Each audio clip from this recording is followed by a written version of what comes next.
Cascadia Hockey Podcast here, presented by Buried Puck Threads. We are hanging out in the AU Radio Studios today. The magnificent trio is down to a duo today. Our comrade in arms, Corey, is a bit under the weather, so you've got me, Aaron Piper, and our goalie extraordinaire, Kyle Houts. Hello. What's going on, man? Not a lot. I mean, it's kind of going into summertime. A lot of hockey players are hitting the links and, enjoying the beaches. Oh my God. Like I have, Oscar Dansk and, Maxime Legacy on Instagram. Nice. And they're just living it up in Vegas right now. Like their Instagram has zero hockey. Like, even though I think Legacy is the current backup for Fleury right now. Yeah. Like, he's like by the pool and shit, and I'm like, man, that must be rough. That poor guy. It's hard for me because everybody just loves summer, and I am not a big fan of summer. I can get behind it. Okay, I'm not saying that I hate it, but I'm a grizzly bear, man, and I am not a fan of 100 degrees. And where we live, guys, we say Washington State, Cascadia, and all that. We've said it before. I'll say it again. It's not all rainy, dreary, cold days around here. We hit 110 degrees in this part of the state. Yeah, sometimes. we're in the desert part, much like Las Vegas, to be honest with you. Except we remember what happened last night. Yeah, Game 5 tomorrow, back in Vegas. Let's talk, Kyle. You are.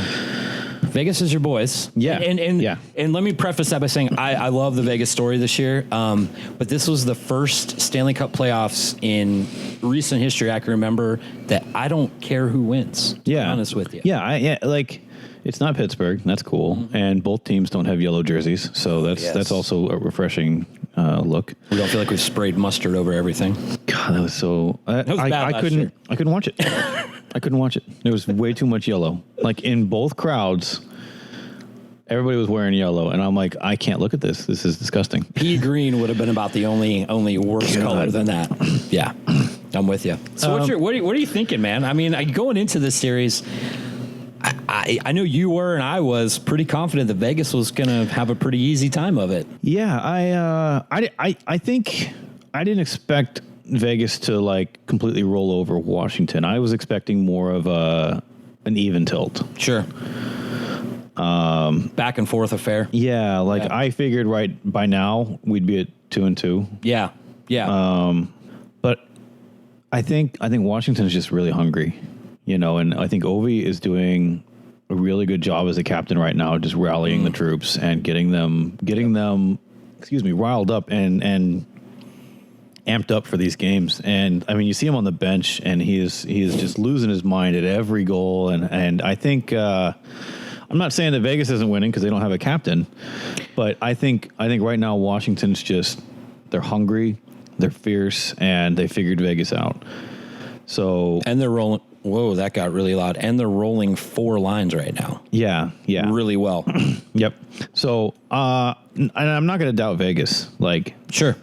It's not over. It's not over yet. No. I mean, we'll find out tomorrow, but whether it continues or not. But I'm not going to be mad. I'm not going to be let down by Vegas at all. They could probably even lose tomorrow's game 7-0, and I don't think I would be upset. I want Vegas to win. I want them to win. Yeah. But I'm already beyond impressed. I'm already beyond proud of them. As a Nevadan, we were deeply concerned that it was going to be a total shit show. And I think everybody was just kind of blown away by what happened with Vegas. I don't even think a week before the playoffs, Vegas fans anticipated this.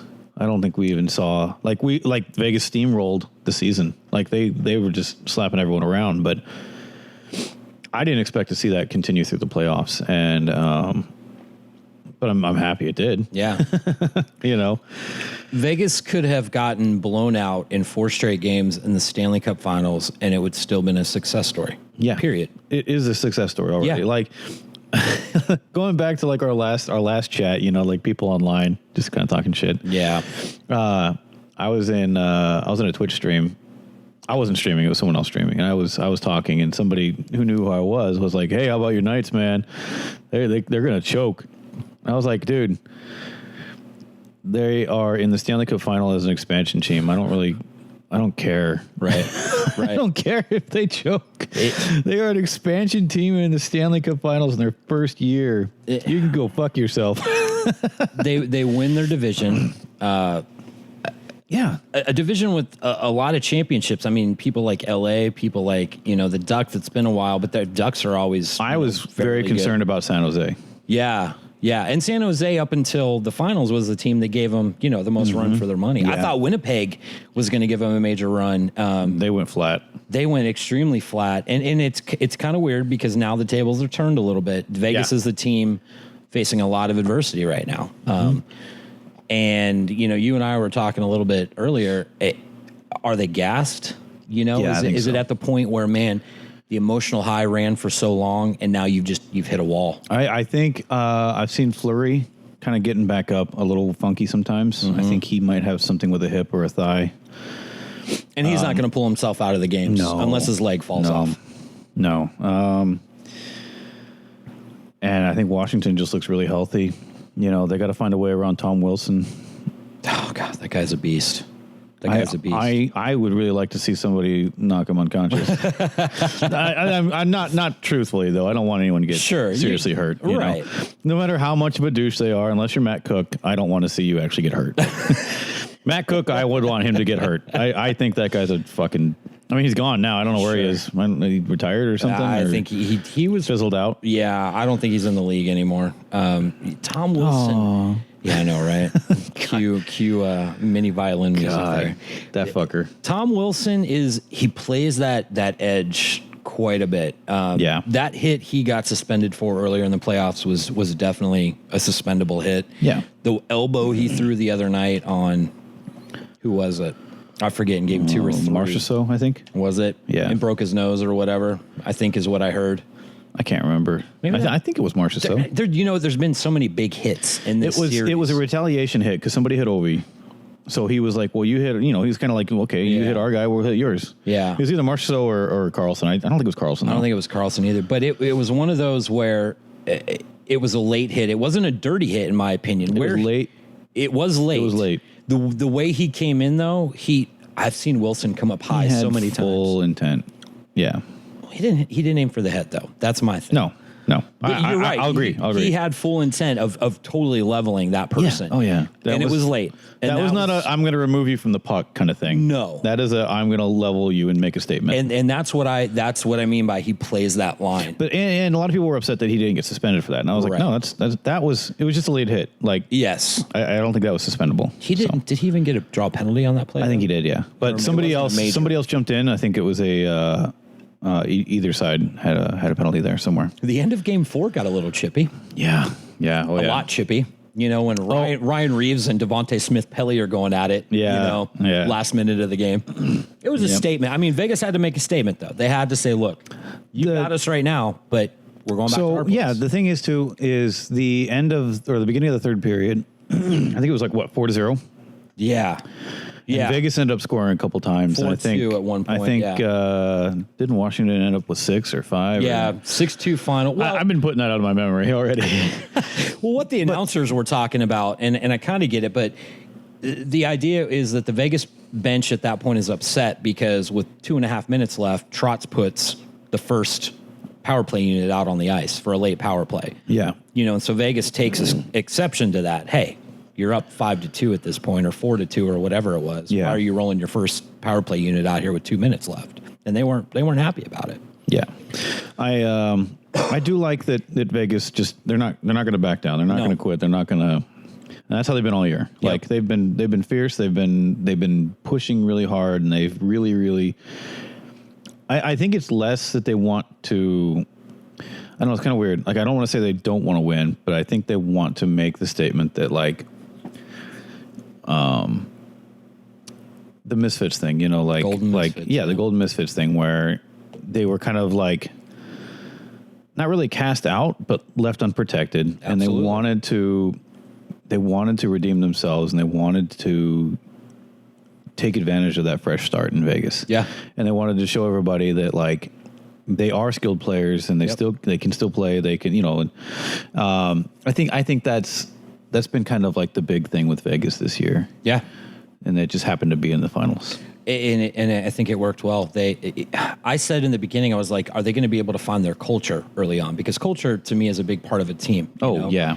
And I think they found it from day one. And it's they like golden fit misfits into Vegas like a puzzle piece. Yeah, like absolutely. It was amazing how quick that city embraced that team. Mm-hmm. Seattle fans, let's be honest. Don't expect the same thing. Saying it can't happen, but don't expect it. This is an anomaly. I am very excited for Seattle. Absolutely. I will definitely go to games. I'll get a jersey, everything. I'm Absolutely. not gonna, I'm not gonna go like as hard into it as I have been for Vegas, of course, because Nevada's my home state. But yeah, I'm really excited for Seattle and everything, but I do not see a repeat of the Vegas story. No. I think they got lucky. I did hear some grumblings that Kelly McCrimmon, who is the assistant GM right now in Vegas, he could be the front runner for Seattle GM. Which honestly, that wouldn't be a bad thing. No, that wouldn't be a bad thing at all. What I'm saying is he can pull some of that experience that he's gotten in Vegas. That could be a good thing. I want Seattle to be successful. Absolutely. But I don't expect year one to have a run like Vegas did. Have them run to the Stanley Cup. And if they do, good for them, and we won't be surprised because we just saw it happen with Vegas. Yeah. But 2020 you follow that blueprint, it's going to be hard to fail. It's going to be extremely hard to fail. But it just feels like how many other teams can actually follow that blueprint. Yeah. All the pieces were in place with it. How do you think those players felt when they were left unprotected and selected by Vegas? Like, do you think they were excited or a little pissed off? Or so I know I don't know because I don't know the guy personally, but it feels like with somebody like Fleury, they were excited. Fleury grabbed the opportunity because he knew Matt Murray was the future of Pittsburgh. Going to take his spot, yeah. But he also knew he was still a damn good player, and he knew that if he went to Vegas, most likely the starting spot was his to lose. I think some of the other ones are playing with the chip. I know Ryan Reeves. I know he wasn't drafted by them, but Ryan Reeves moved around a lot. And let me just say, I like Ryan Reeves. I like him a lot. I've liked him ever since the St. Louis days. But think about it, St. Louis, then they bring him to Pittsburgh at the beginning of last year to protect Crosby and Malkin. And then at the trade deadline, they're like, we really don't need you. We'll ship you off to Vegas. Yeah. And he's come alive. If I'm a player, if I've been there for a while, let's say I'm a 28-year-old, pretty good third-line hockey player, and the team comes to me and says, you're going to be unprotected for the draft. Yeah. I'm going to feel a little bit of, you just stabbed me in the back. I've given you 7 years. You've kept me here for 7 years, which means I'm a decent player. And that's a hard decision for a coach to make because how do you like, it's so weird. It's like you can only protect like so many players out of your big roster. Yep. Good luck. Yep. And it's essentially like, damn, I wasn't picked to be. I see where I sit. Yep. I'm not top 10 on this team, or top like 7 or whatever it was. 6 or 7 or something. You had to do a certain amount of players, and you could have 10, or you could just do 7 of any players or whatever it was. Yeah. But if I'm somebody like James Neal, I'm pissed. Yeah. I'm pissed. Yeah. And James Neal has played with a chip on his shoulder all year long. He's really embraced Vegas. He really has. He really has. Yeah. But I think, depending on the situation, most of them probably are feeling like those golden misfits though. I agree. And a big one of these to the hockey world right now. Yeah. Oh yeah. Because everybody doubted them. Yep. Like nobody from the beginning of the season was on Facebook comment section, hashtag rigged, nobody was doing that. Nope. So and now they're successful. They rigged that. Give me a break. Yeah, ridiculous. Get out of here with that shit. Yeah, for real. So let's move on. By the next time we meet, there will be a Stanley Cup champion. Stanley Cup champion. Could happen tomorrow. Could happen in a week. So we'll see. Yeah. Let's talk NHL Awards because as soon as the season's over, then we move into the draft time and we move into the award ceremony. I like that they're still going to do the awards in Vegas. Yeah, I love it. Like Bettman's like, we're not moving anywhere else. Vegas is great. Yeah, let's do an award ceremony in Winnipeg. He's like, what are we doing? Winnipeg. St. Paul? No, yeah, for real. Yeah, and John Hamm's hosting again, if I remember right. The guy that hosted it last year. Oh, really? Yeah, that actor. I forget. What was he from? Mad Men or something like that. He's a big hockey fan. Yeah. So, that's awesome. Yeah. No, I briefly brought up like hockey, like celebrities who like hockey. Yeah. That, I don't really have many off of the top of my head I can think of, like Johan Hegg from Monomarth. He is a big hockey fan. Yep. You always see him in like Violent Gentleman stuff. And then, guys like Will Ferrell. They're like seeing him. Picture him at the LA Kings game, flipping two middle fingers up. Oh my God, that's classic. So good. And like, it's always fun to see celebrities embracing hockey like that. Yeah, a lot of the guys in Vegas, like you mentioned earlier, like Little John. I think it's it's Little John. Yeah, I don't think he knows anything about hockey, but he loves Vegas. He loves his town. And he wants to rep it well. So I give him respect for that. Right. Yeah, I know. Well, and here's a cool one. If you guys haven't seen it, the NHL little mini video series they've done with Snoop Dogg this year. Oh my God, those are so funny. And Snoop Dogg, I don't think he's like this huge hockey fan, but he knows enough. Yeah. Obviously, a lot of that's scripted, what they're telling him. Well, he's to say worn on hockey videos. jerseys on stage before. Well, he's worn hockey jerseys since like 92. He had a Pittsburgh Penguins on in like one of the first music videos he was in. Yeah, so I think he probably lightly watches it. Sure. He's a football guy, like by far. Yeah. But I think he's a sports guy and he embraces the culture in it. But those Snoop Dogg Hockey 101 videos are great. Yeah, just if anybody's listening, like just Google Snoop Dogg Hockey 101. Hockey 101. I think it's like Snoop Hockey 101 or something. Something like that. Calls himself Snoop Cherry. Yeah. It's so good. If that's scripted, whoever's writing the script is doing a great job. If it's him actually learning about this stuff as he goes along, more props to you, Snoop. Yeah. You the man. That's really cool. Yeah. And Pat Sajak the other night wearing a Caps jersey on set. You know Pat Sajak is 71 years old. What? Yeah, 71. Guy never ages. That's so weird. Been doing Wheel of Fortune since 1983. There's your fun fact of the day. I was 3 years old when he started doing that. That's nuts. Yeah. Anyway, that brief derailment from our hockey awards. Right. So we've got a list here of finalists. Today is what? It's the 6th, right? 6th, yeah.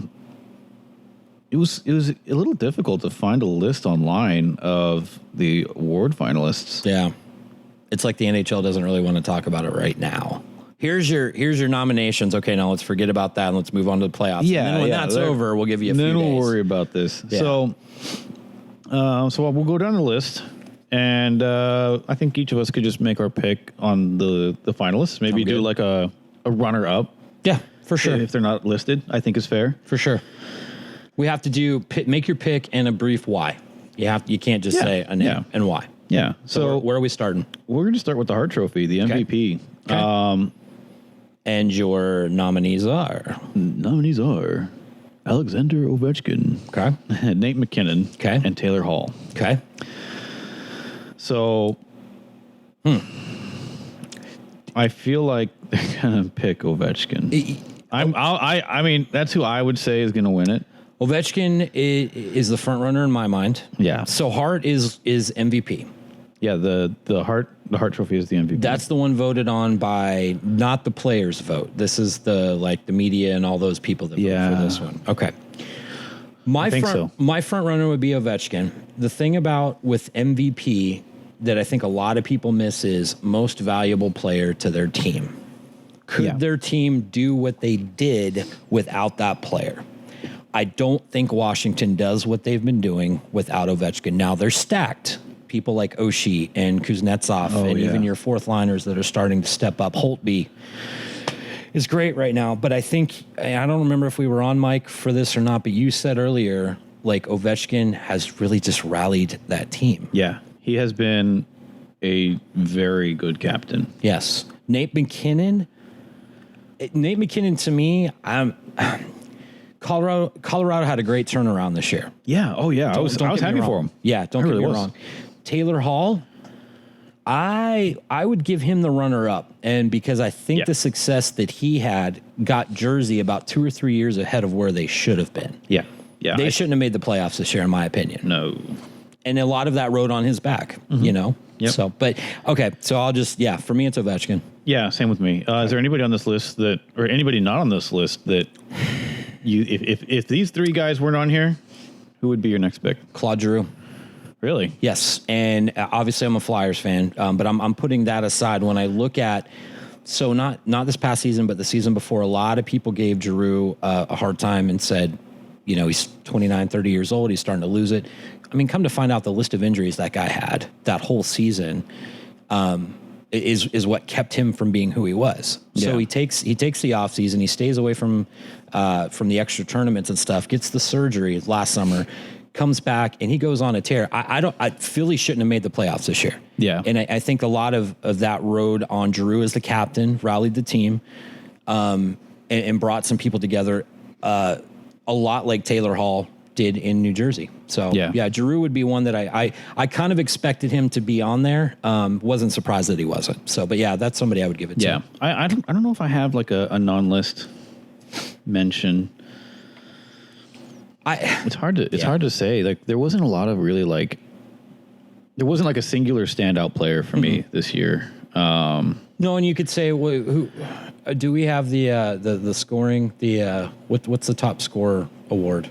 I know that there's the Richard Trophy for top goal scorer. Yeah, I think Obi was in the lead for that. Yeah, but there's the one for the overall points, which I think did McDavid win it again? Yeah, I think. Yeah, I think it was. And so a lot of people talk about MVP as who scores the most points. It shouldn't be that. No, it should be all around. And that's a prime example right there. McDavid had a phenomenal individual year. Yeah, but his play didn't elevate his team to the level it needed to be. And that's the problem, I think, is like a lot of people rely on a singular player. Mm-hmm. This isn't basketball. No, this is a team sport. You know, you don't have selfish assholes like LeBron James. No, dear God. You know what? I don't even want to give them the time. I don't. Hey, good. Yeah. Me neither. Vezina. Vezina trophy. So somebody asked me this at dinner a week ago, who would you give the Vezina to? And I said Fleury. And like, well, they're not on the list. I'm like, I don't care. I think Fleury going into this all year long. Before I even list the names, I would definitely vote Fleury. And not because I'm a Vegas fan, but he was looking at a backup goalie position this year if he stayed with Pittsburgh. Yep. And he's done phenomenal. Yep. Like, how many shutouts does he have this series? Like 4, 5? For the playoffs. Yeah, it's something like that. Yeah, it's incredible. And that's not just like the team in front of him. He's had some spectacular saves. Yep. I think about that one against Winnipeg where he's over on one side and then he like porpoises back to the other side of the net to get that rebound save. Yeah. It was incredible. I do have to, though. I have to give big props to that stick save by Holtby the other night. Oh my God. That was beautiful. Where everybody in Vegas threw their hands in the air. I'm a Vegas fan. Right. I'm a Red Wings fan. Yep. But I'm always a goalie fan. Oh yeah. It doesn't matter who's playing who. If a goalie makes a beautiful save, I'm going to be thinking about it later. As much as I hate the Penguins, when Matt Murray makes an incredible save, I've got to give him props. You know, for sure. Yep. So the Vezina lineup is Hellebuck. Okay. How do you pronounce that weird name? He looks goofy too. Hellebuck. Yeah, Connor Hellebuck. He's got those big ears, doesn't he? Man, he's a funky looking dude. He's a goalie for sure. Yeah. Oh yeah. No offense, goalie. Yeah. Oh, I know. No. Like, you have to be a little weird to play goalie. Yeah. Like, if you are willing to stand in front of a projectile moving fast at you, you have to be a little fucking weird. Goalie was the position that I chose to play when I was doing beer league and all that kind of stuff, and it was because I wanted to wear all the equipment. When I played baseball as a kid, I wanted to be the catcher because I got to wear all the cool equipment. You feel really cool and all that stuff. You really do, but then you realize, Pete, so if it doesn't always not hurt. Exactly. So it doesn't hurt as much as what people would think it does. For the most part, you're going to get hit in a place where just like it bounces off. Yeah. But you're right. There are a few spots that are left unprotected. Not the important spots. Those are pretty well protected. But you're right. And it's not just that, but you're constantly your eyes are all over the place, and you've got to be so fucking focused. You know what I'm saying? But you're right. Yeah. Hellebuck, little goofy. Yeah. So Hellebuck, Vasilevsky, and Rene. Rene is probably the best looking dude on that list. He in my opinion. I'm trying to think of good looking goalies out there. Man, Holtby's got a hell of. Oh, you mean good looking for like just gentlemanly appearance? Yeah. I'm not saying. We'll get the performance in a second. I think Holtby has probably one of the cleanest looking beards in the NHL. Yes. He's got it's thick, it's and his stash is starting to come down and around. If he puts a little wax on that. Yeah. Waxy looking. See the fedora he wears when he walking into the arena. Yeah, but you know what though? I'd have to say the best dressed, best looking goalie in the NHL. Lundqvist. Henrik Lundqvist. Henrik Lundqvist, My for sure. goodness. I got a man crush on Henrik Lundqvist. Dude. Even my wife's like, he's got pretty eyes. I'm like, oh, he's got a lot of beautiful human being. Oh, he takes care of himself really well. Yeah. Him and his brother both. And he dresses really well. Like, yes. I've never seen him in a bad outfit. No. Like, him and PK, top two dressed players in the league. And PK, he dresses in some pretty extravagant stuff. Yeah. Like his attire to the rink is always very flashy, very. Yep. He pulls it off though. Yeah, and he makes it look damn good. Yes, he does. Yeah, like there's not a lot of people who can pull off what PK does. No. As far as like dressing. Yes. But man, King Hank. Yeah. Man, I like Hank. I would let him take me to dinner. Oh, for sure, for sure. You don't even have to buy me dinner first, Hank. Just so you know. I'll just like eat my napkin or something. Just let me just look at you for a bit. I'm sad that I feel like Hank is probably never going to get a cup. I know. I don't think he is, because I just don't see the Rangers letting him go at any point. And they're not going to let him go, and they're not going to win anytime soon. No, I was disappointed because I really like King Hank. Yeah.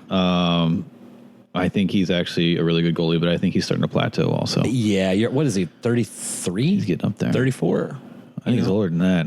Yeah, you might be right. I think he's older than Jimmy Howard. Oh, okay. Jimmy Howard's my age. So Hank's got 2 or 3 years left, probably, Let's see. I'm pulling up his age. He's 36. Oh, wow. He's only 2 years younger than I am, and I know that. He's got a twin.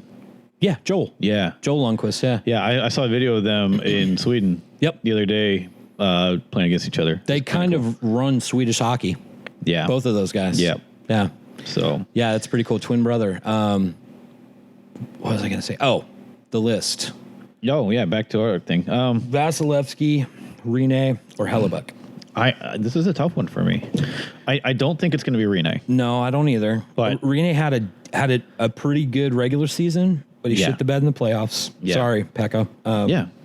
He was not a good Pekka. No, he wasn't. I would take him off that list. And so that leaves Hellebuck and Vasilevsky. Yeah. Both made it to the same round of the playoffs. Both arguably stole some games the first 2 rounds of the playoffs for their team. Yeah. Honestly, my pick would be Hellebuck. My pick would be Hellebuck because I think he's more important to Winnipeg than Vasilevsky is to Tampa Bay.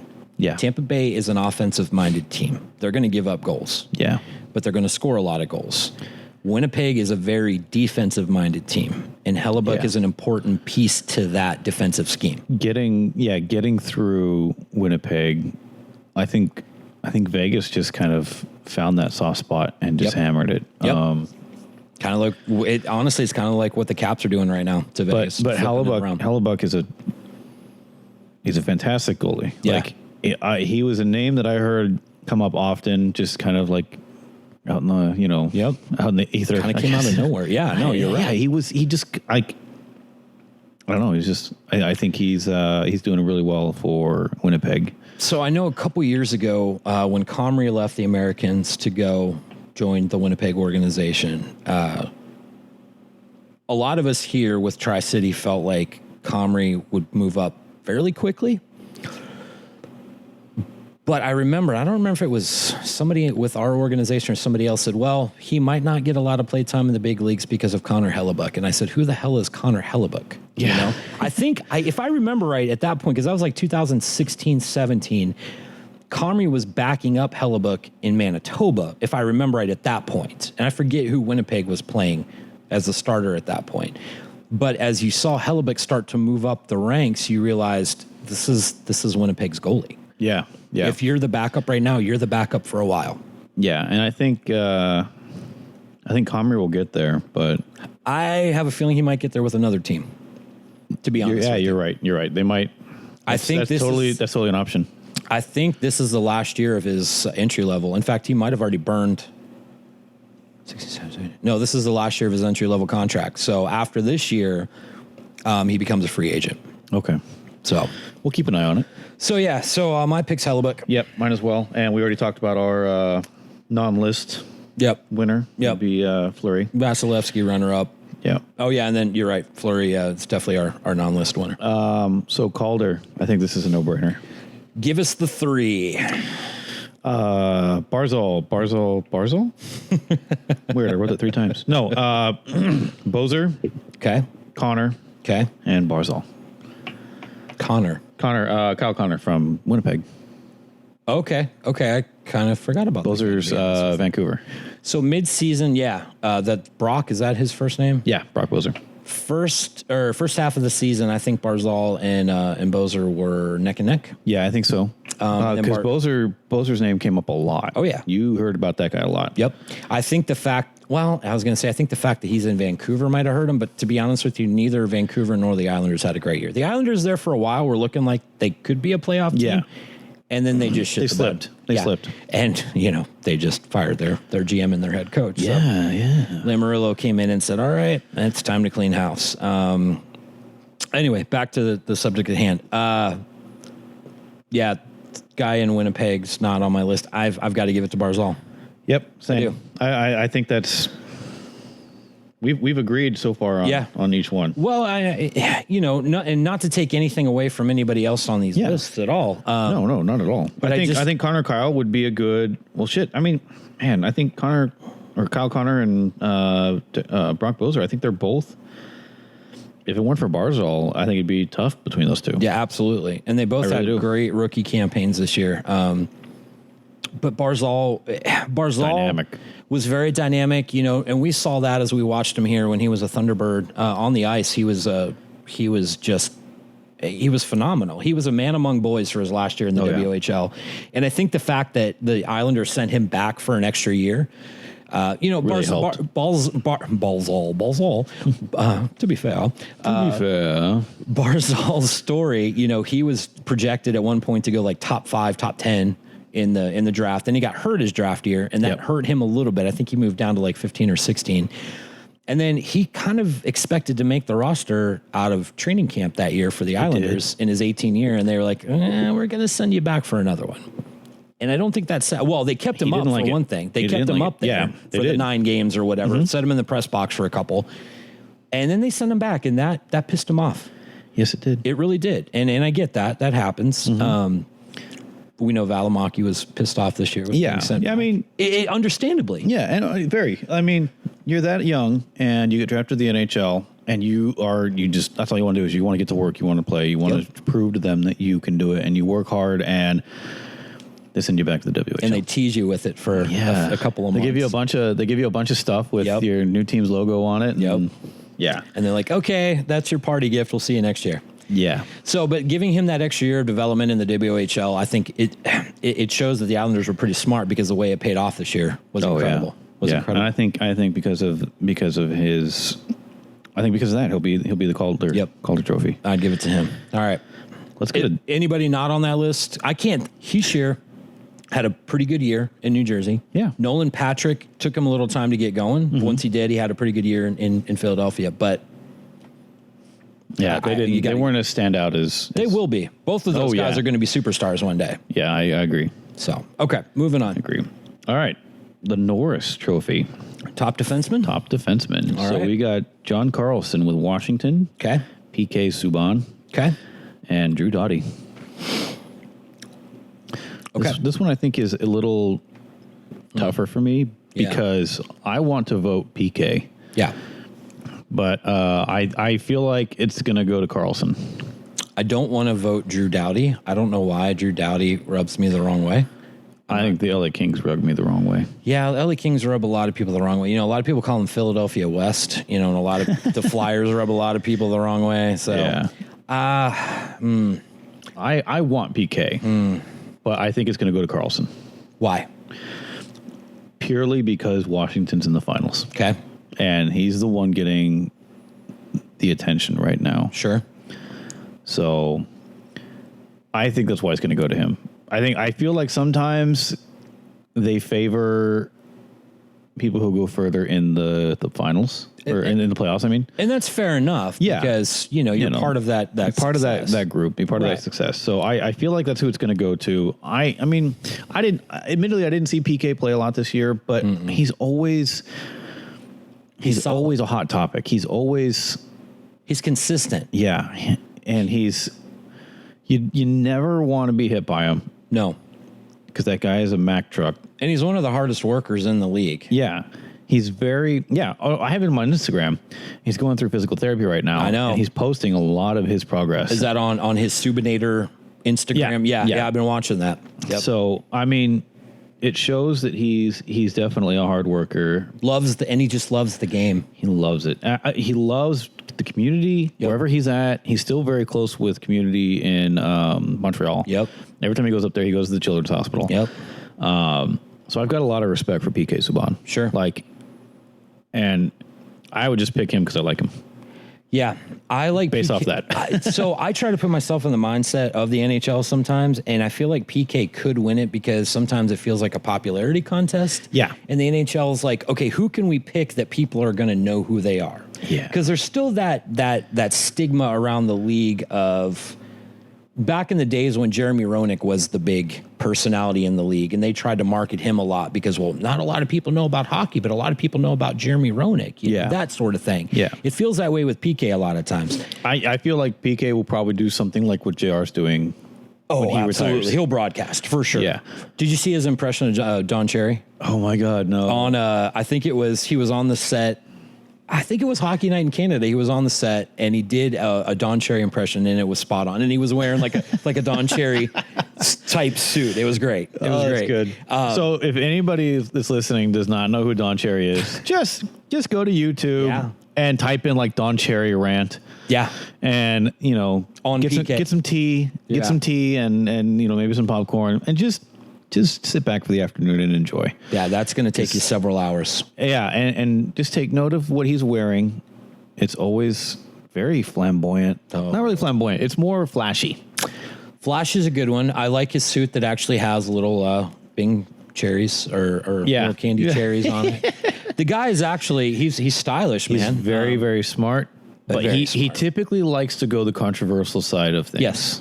Has called Crosby out many times. he does not like Crosby. If I remember right, and this is a little before my time, but used to call Gretzky out a lot back in the day. Probably, yeah. I think he was broadcasting back because Cherry's been around the game for like 50 years. Oh, yeah, yeah. But anyway, yes. So, okay, got to pick a winner here. Damn. It's tough. It's really a tough one. Drew Doughty's not my top two. No. It's between PK and Carlson.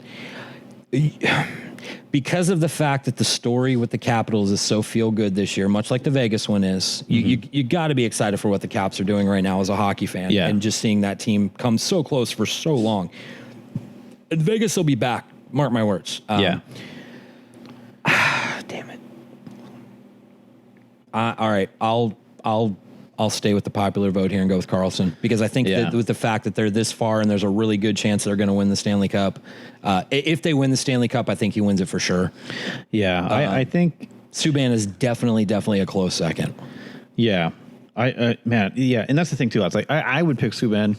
Yeah, more because of who he is. Yeah, and I think my runner-up. If I were to pick like a runner-up, I would almost pick somebody that's not on the list. Yeah, Nate Schmidt. Nate Schmidt, man, I like that guy. He's been doing a lot of really good things in Vegas. He's become pretty much your one of your. Well, I don't know what your opinion is, but he's your number one defenseman in Vegas. Yeah, I think so. I'm looking at his stats right now, just kind of comparing him to everyone else. And in 76 games, he's got 5 goals and 31 assists. Mm-hmm. He definitely doesn't have the most points out of the defensemen. What's his plus minus? Is that 19? Which is not bad for the NHL. No. McNabb's got 26. Okay. But he only has 15 points. Okay. McNabb's another solid defenseman for sure. Oh, yeah. Vegas actually has pretty solid defense. Yeah. I really like... Now, I'm not saying he's a Norris candidate at all. Yeah. But Derek England, I think... I feel like if anyone's going to get the C next year, it's going to be him.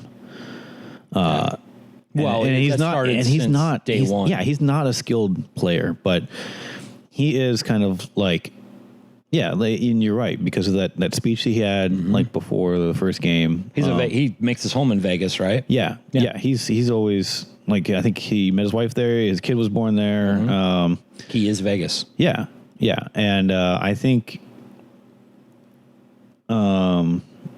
just kind of his presence and his attachment to the city, I think, would probably put him in the running for captaincy. Fair enough. And it's not because he's definitely not the most skilled player on the team. Mm-hmm. And I think before a lot of people kind of labeled him as kind of a goon, but James Neal was labeled a goon for the longest time. Oh yeah. But I really like what he's been doing. Yeah. So anyway, moving on. Cool. This one's a no-brainer. Where are we at? I'm embarrassed to even list the other guys because we know who's going to win the Jack Adams. Yeah. Yeah. So who are the other two? To give them credit for being on the list, John Hynes with New Jersey. Okay.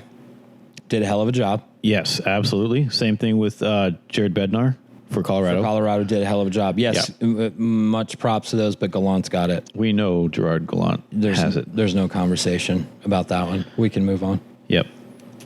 I don't even have a secondary pick. I would give it to Bednar.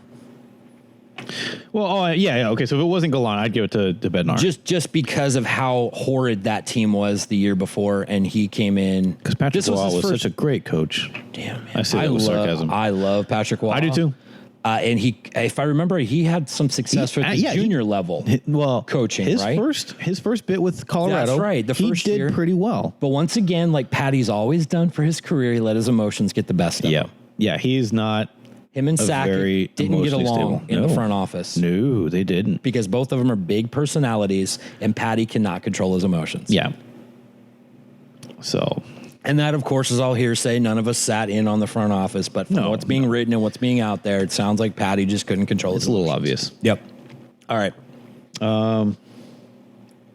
And I love you, Patty, just so you know. I do. So we're both bearded guys. Yes. What if we gave a beard award away to an NHL player? I was thinking about that. I think it was yesterday. I was thinking about best playoff. There's a lot of I wouldn't even say playoff beard, just beard in general. Like, there's a lot of candidates, and I can think of 3 right now. So Burns and Thornton have to be at the top of that list. Now, do we put them together because they're pretty much a bromance? Because I saw that there was like a NHL was running a thing of like kind of secondary awards. Let me see if I can find it because it was actually pretty good. Did it show the picture of their nude in Pittsburgh shoot that they did? Oh, I forgot about that. Yeah, I forgot about that. Where they put the extensions on their beards and the extensions in their hair, and they just look like old cavemen. Yeah, no, that wasn't on there. But hold on, I gotta look this up now because the NHL did like a bit of side awards that were kind of funny. Yeah, I hope this isn't coming up. Okay.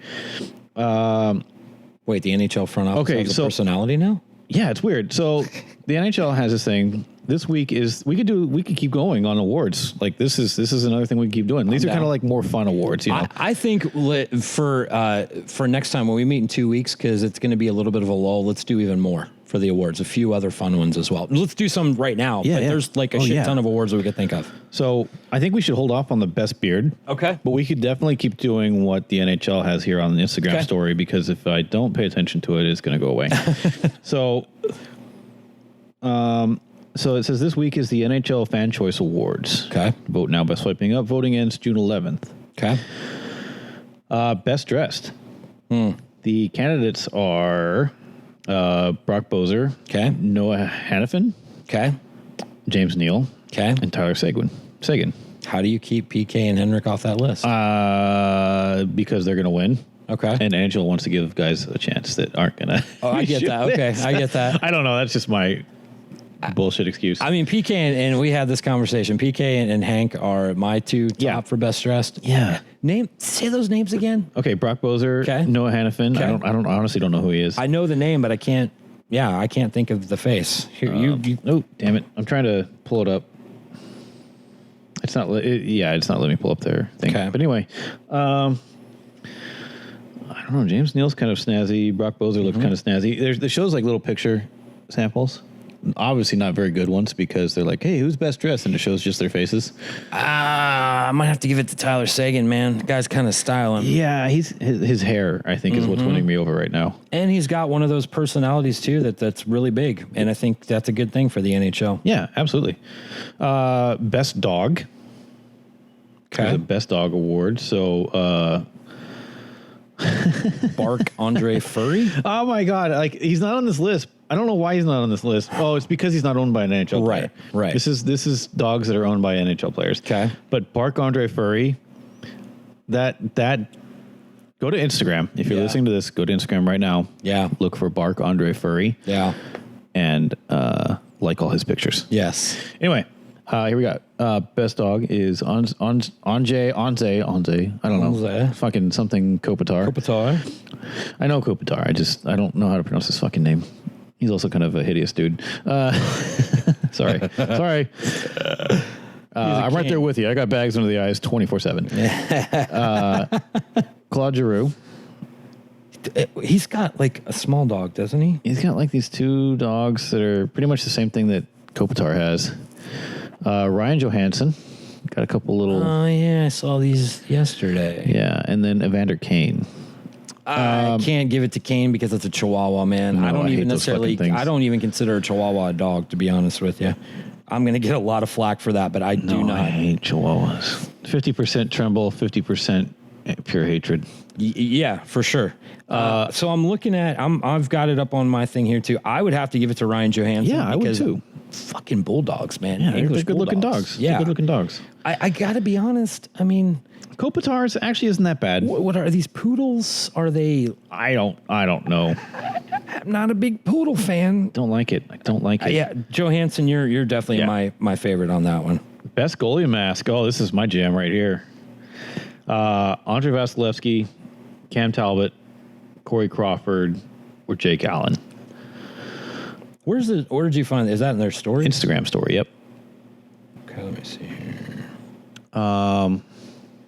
I like Vasilevsky's. It's got a lot of like tropical themes to it, but I really, really like how clean Jake Allen's is.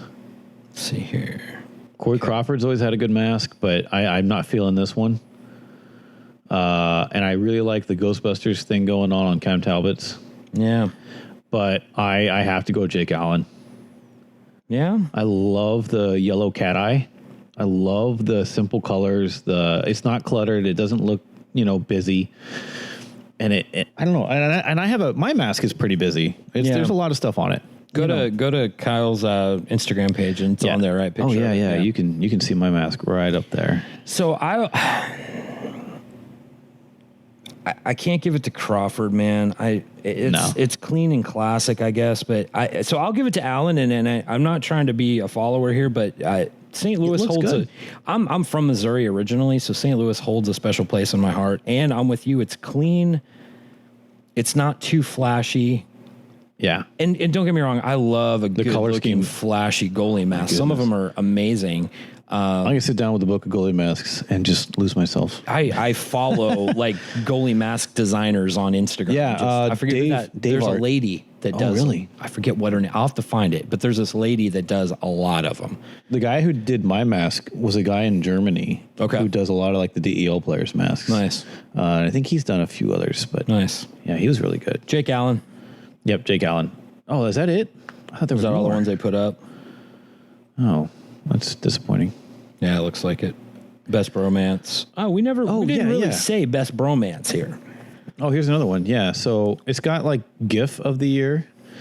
GIF of the year to wow, there's a lot better ones here. Best chirps. Dustin Byfuglien. What's that one? The clapping. Yeah. Is that the clapping in the penalty box? I love the one with the Capitals. I forget who the two players are, but he sits down and goes like this to get a fist bump. Yeah.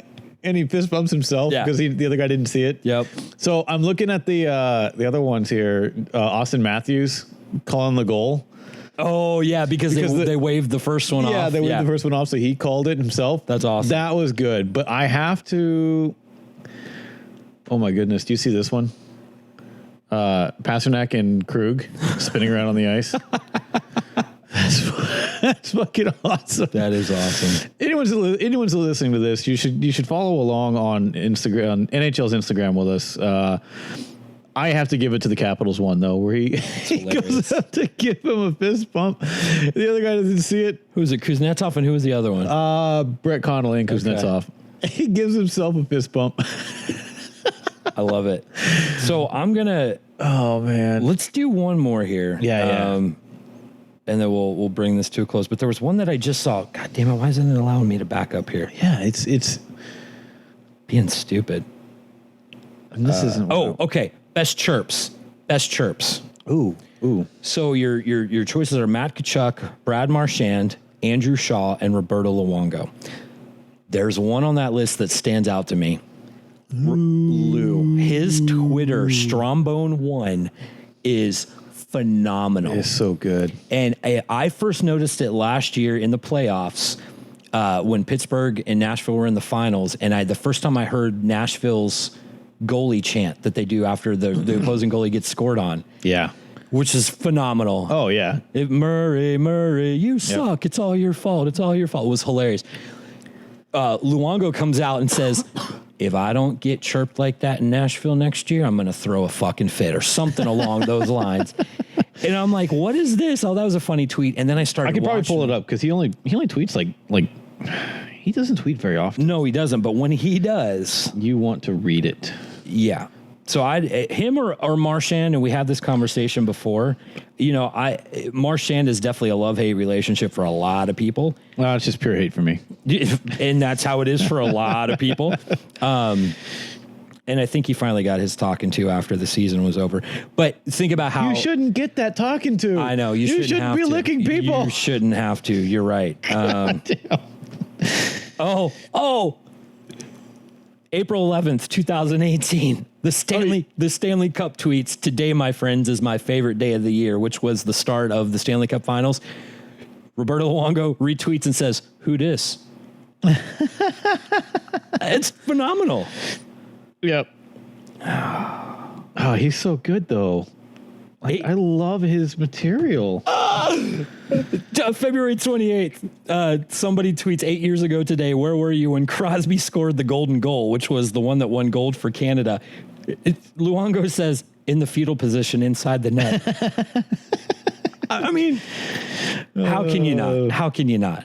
Oh, man. The only reason Marchand is even on the radar for me with that is just the way he embraces that villain role a lot of times, and he does a good job with it. I think that's the game inside of the game. That's giving the league a personality, and that part I do like about. Yeah, absolutely. And he's such a lovable guy. Like, I don't know anybody that hates him, really.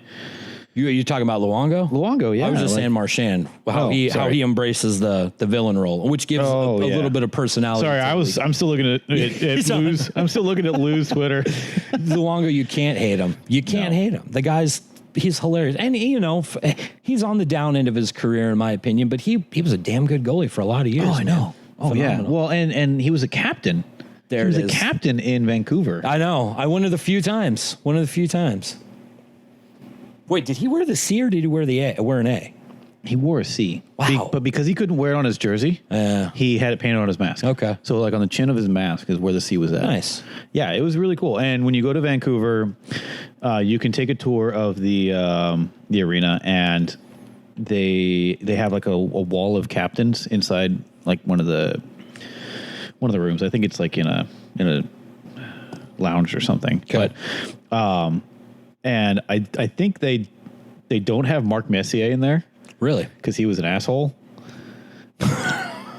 So here's a fun fact about Mark Messier. And it's one of those things that nobody ever wants to say. Exactly. Yeah. He was a great player. Yeah. And I wasn't there. I don't know. I can't call him Once again, asshole. it's all hearsay. Yeah. Apparently, when he got sent to Vancouver, asshole in Vancouver, or asshole all around in Vancouver. Okay. So as far as I know, yeah.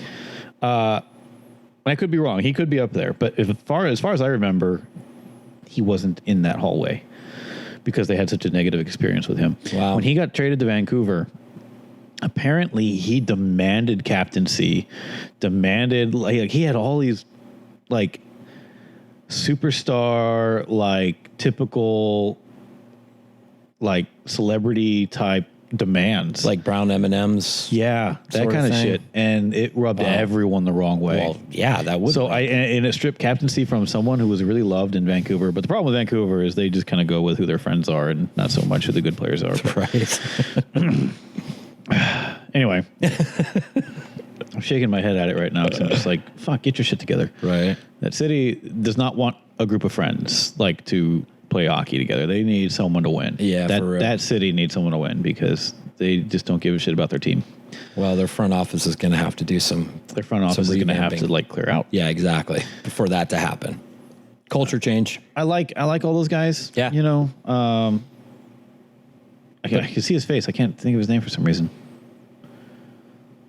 The guy, the GM, the owner, the owner, president. Yeah. I don't know. Anyway, but.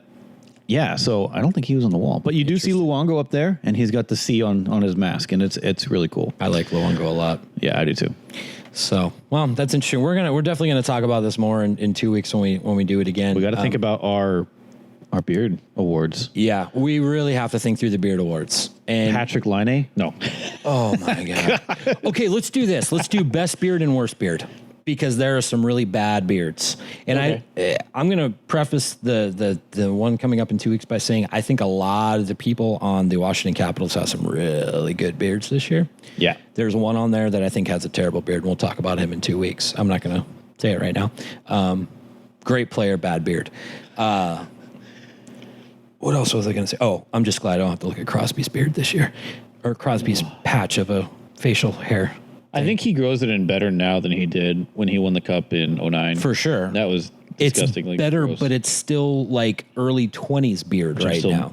The guy's 30 years old. Yeah. 2009. Oh, yeah, I know you don't like 2009. You were a fan of 2008, but not a fan of 2009. I was in Iraq for both of those. Were you really? Yeah, so I'm like, when the Red Wings won it in 2008, I was in Iraq, and I was in a tower just sitting. Just hanging out. And the control... we called it control over the radio. I don't remember what we actually called it. It was just like a little control shack. Yeah. They called over and they were like attention. I forget what my rank was at the time. I think I was like a PFC. They were like, PFC Houts, the Detroit Red Wings have won the Stanley Cup. And I was just like, yeah. Couldn't even watch it though at that point. Huh? No. So what's the time difference? What time would that have been? Like early morning? Oh my over God. There? I don't even know. I don't remember. I think I was like, that's got to be like 10 or 11 hours. Yeah, it was something like that. So it was kind of weird because like, you know, technology wasn't as advanced back then as it is now. And 10 years ago, lots have changed. Yeah, a lot has changed. And the internet was really slow for us. We had internet in our rooms, but it was satellite based though, right? And yeah, it was satellite based, and it was definitely slower than like 56K. Right. What? Ish. Yeah, it was bad. It went out a lot. Like because nothing was like blowing up or anything. I did manage to play Final Fantasy Online. Whoa. But that's different. Whenever I would download a game on like my Xbox, it would take literally like a couple days. I can't make this up. Whereas I get pissed. I just bought a State of Decay 2. Yeah. Which is pretty fun game. They need to fix the glitches, but it was like a 20 gig download and I had to hardwire in for it, and it took like maybe 20, 25 minutes. Yeah. And I was pissed off about it. 25 minutes for a 20 gig game. But yeah, but like, so when I was in Iraq and following the NHL, we had this newspaper called Stars and Stripes. Okay. And a lot of the time what they would do was, because that was kind of like really our only, it was Stars and Stripes was actually fun to read. Mm-hmm. It was actually a really good newspaper. And it would kind of show some news from like, you know, different places back in the States and stuff. And I really enjoyed reading it. And they would not print it out for everybody because everybody would just be sitting in their fucking tower and not paying attention. Sure. Got to have somebody just reading. Yeah. But what they did do, somebody in the control shack was nice, and they would always print out just the hockey pages for me. Nice. And they'd bring them up to me and everything. And it was so... That's awesome. That was really special. Like, that was really cool. And I had and I kept a lot of them too. That's cool. If I could find them, I'll bring some in, but... Definitely. But it was really cool because I would get it a day late. And so a lot of the stuff I already knew would happen, but it was cool, like seeing the pictures. Cause like I didn't get to watch it. I didn't get to watch any hockey. Wow. Well, no, not true. During the Stanley Cup finals, AFN would show it in like the Chow Hall. Okay. But they'd put it on like one small TV, and there'd be like a bunch of guys like huddled around it on this like long ass table in this shitty DFAC. And, So definitely not the event they make for like the Super Bowl that I've seen. Like, there's another thing about the Super Bowl when I was in Iraq I can tell you about. But I'm going to finish my hockey story real quick. Okay. But yeah, I wasn't able to watch the Red Wings win it, but I was able to get like the little clipping from the newspaper. And then after the Red Wings won the Stanley Cup, I went and bought a cigar, and a buddy of mine and we just kind of chilled outside and smoked it in kind of celebration of the Stanley Cup. So since then, I have either had a cigar or a really, really like nice, expensive beer or whiskey or something at the end of the Stanley Cup. Nice. So I don't like doing cigars particularly. When I was in Iraq, it was a different story because it was, different. But this year I have my favorite beer in the world is Grimbergen from Belgium. Okay. And I found some in Canada and I brought it back with me and I only have one left. And I'm saving it for the Stanley Cup. So you might be drinking tomorrow night. I could. I need to put it in the fridge. You're hoping you're drinking like... Well, I shouldn't put it in the fridge. Actually, Grimbergen should not be put in the fridge. It's more of a lukewarm? Yeah. Nice. It's Europe. So yeah. But yeah, win or lose, like whoever wins it doesn't matter. Like even though Pittsburgh has been winning it the past couple of years, like it's still the Stanley Cup. It's still the Stanley Cup. It's still a very like monumentous occasion for hockey. Whoever wins, I'm always going to celebrate it with like a really, really nice whiskey or beer or scotch or something. Like I'll sit down and right after it's done, right after it's been awarded. And it's just kind of like all right, that was a fun season. So that's really cool. I've always had that tradition since the Red Wings won the Stanley Cup in 2008. So nice. Even though they lost the following year, and I would watch that one happen because I was in the DFAC watching it. I had a day off coincidentally, and I was like, ugh. Yeah. But still, I still went out and had the cigar, and that's awesome. Yeah. So I like it. I totally forgot about that. I don't know why I never brought that up before. Yeah, it's paying attention to hockey while I was deployed was interesting. So I'm glad you were able to do it though. So. Yeah. One way or the other. Yeah, it was good. I had a Wings jersey while I was there, and I'd wear it in my room. That was the only place I could wear it. So cool. Well, the funny thing is, we've only been two of us today, and we've gone really long, much longer than usual. So, but it's good stuff. It's good stuff. Yeah. We're going to continue the awards talk in a couple of weeks. I don't know if we mentioned it before, but that is kind of the schedule we're going to stick to right now. So every 2 weeks, you can look forward to hearing some new stuff from us here.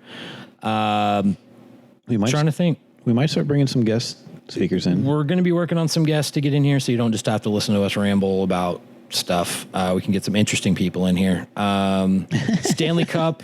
Non-bearded people. Non-bearded. Well, yeah, there might still be a few bearded people in there. They'll have to go through a gauntlet first, though. Yes, for sure. And we'll patch some beards on like they did in Jackass 2. Was that the end where they... I've got one of those. Yeah.